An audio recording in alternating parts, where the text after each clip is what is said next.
let's hear from Brooke Medina, Vice President of Communications at the John Locke Foundation. She's at the General Assembly in Raleigh, North Carolina. She's hearing from lawmakers and researchers to get their thoughts and explore possible solutions to address food insecurity, regulatory burdens, and energy and housing costs.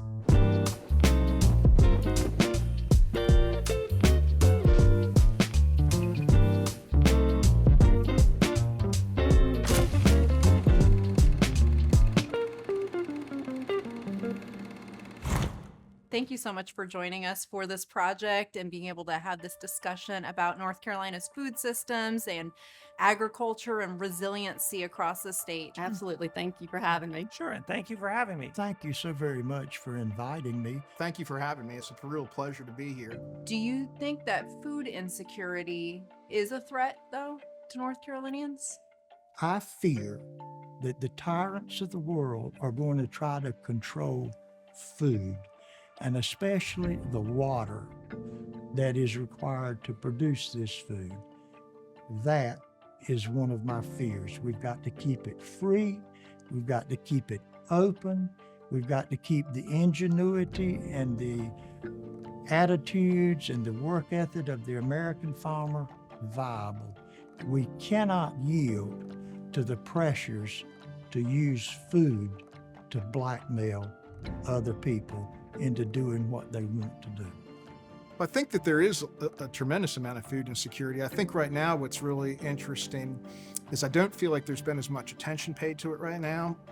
Growing up at a time when we had high inflation, back in the 70s with Jimmy Carter and coming into the Reagan administration, I was in a single parent household. And so I understood in a very real way, when prices went up, your income didn't go up. So you had to make choices.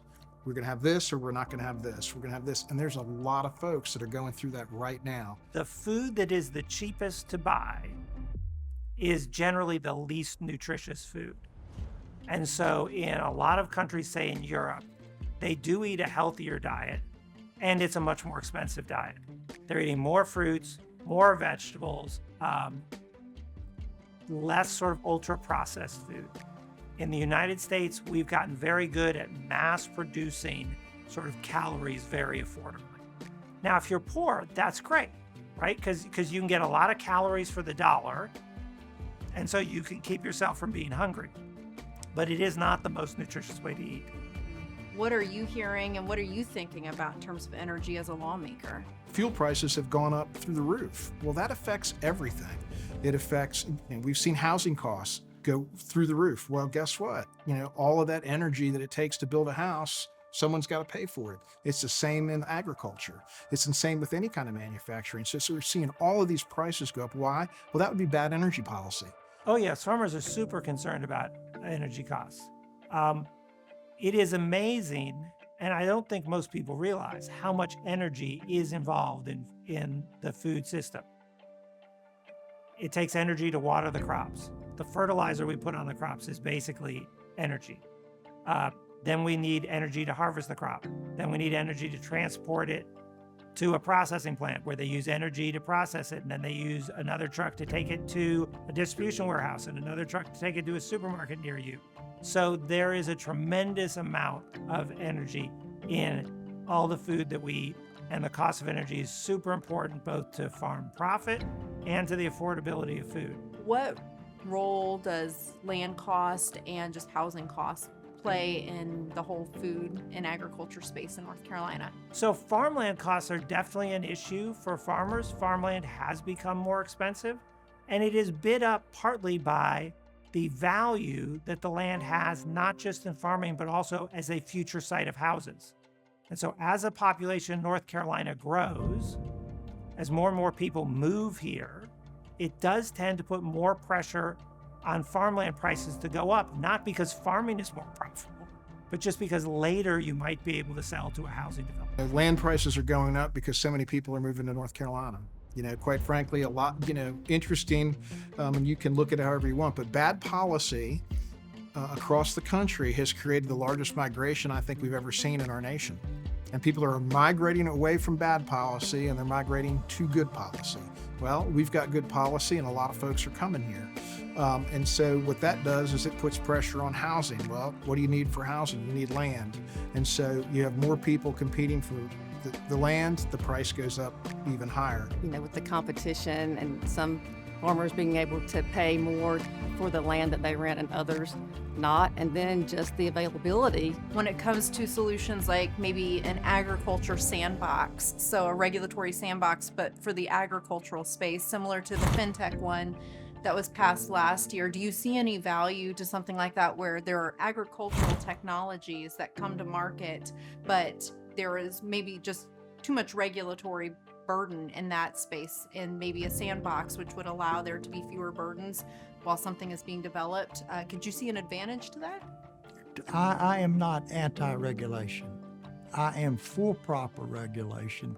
We have proven in all of our various industries that the lust for profit, if we're not careful, will induce us or entice us to do things that we would not do if we were not properly regulated. So number one, not only agriculture, but other industries, in my opinion, have to be properly regulated so that everybody participating plays with the same rules and the same regulations. Once those regulations are established for the farmer, let us know where the goal line is. Tell us where the finish line is. Tell us what you expect us to do, and we will produce the food and fiber necessary for us to continue to be a free nation. Right now in the North Carolina General Assembly, we've got a number of folks. You just had Representative Jimmy Dixon here, who's fantastic on this, but we work really hard every year on a farm bill, and all of that is designed to do things to make, continue to make agriculture successful in this state. It's the biggest industry in the state, so it's important from that standpoint. But at the end of the day, agriculture feeds us and clothes us.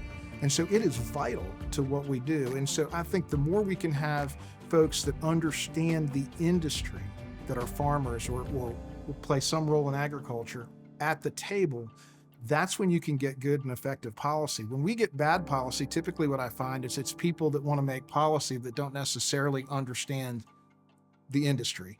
And so they have a great idea, they think, but they haven't thought about the unintended consequences. And when we have bad outcomes, those bad outcomes are from policy with unintended consequences. They've not been thoroughly thought out.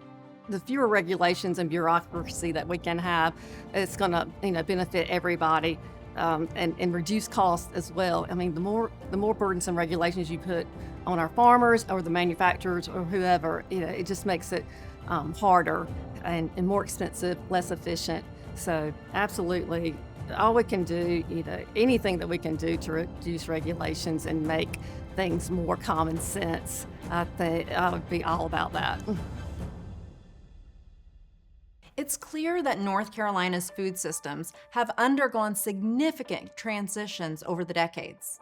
We've seen groundbreaking technological advancements in agriculture that have improved the quality of life for both growers and consumers.